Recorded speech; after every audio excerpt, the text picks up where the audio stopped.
Salut tout le monde. Aujourd'hui, bord du lac. Waouh, belle lumière. Eh oui, petite promenade. Non, j'hallucine. Oh, Stefano Balestri. Hey, salut Stefano. Hey César! Ciao! Oh, Ça va? ça va? Ah oui, La forme? tu te promènes? Oui, oui. Tu fais quoi de beau Wow. là? Ben écoute, je suis en train de faire une photo avec mon sténopé.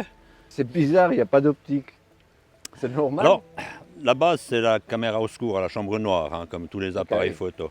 Simplement qu'ici, à la place d'avoir un objectif dessus, il y a juste un petit trou, un sténopé. C'est relativement simple. La chambre noire, c'est comme un appareil photo. Le trou, un trou d'aiguille, le pinhole en anglais, c'est exactement comme ça qu'on appelle un sténopé. Et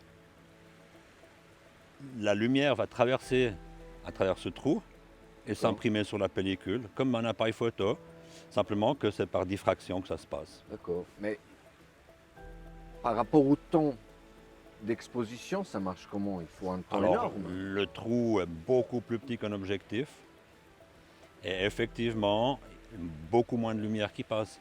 Donc j'ai des temps d'exposition qui sont plus longs.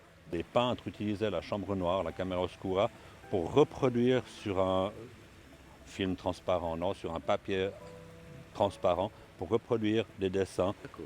de cette lumière qui se projetait sur ce papier. Waouh.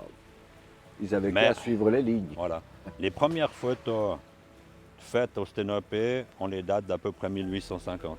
Waouh. Les premières photos que j'ai fait avec un sténopé, j'avais vu 2-3 trucs sur internet. Et puis j'ai trouvé un objectif que j'ai mis sur mon boîtier numérique à l'époque.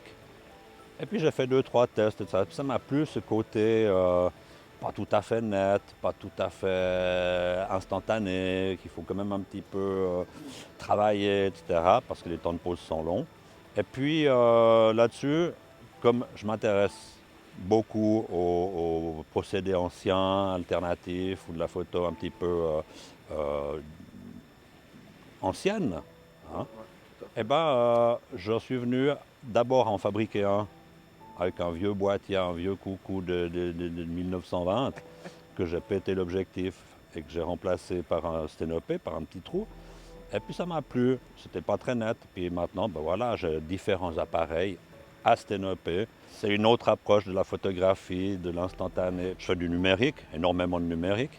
J'aime bien toucher aux procédés anciens, donc j'ai 2-3 boîtiers en argentique, du Rolleiflex, du Voigtlander, différentes choses. J'aime bien faire un peu d'argentique, mais c'est vrai que la plus grande partie de mes photos, c'est du numérique.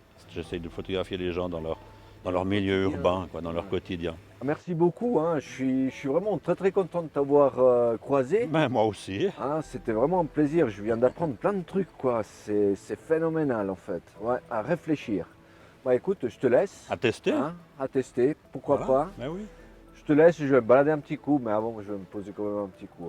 Hein, je vais me poser un petit peu, tranquille. Ciao César. Et merci. Ah, Ah bah magnifique. ça peut donner une image sympa. Allez, on va la faire. 1, 2.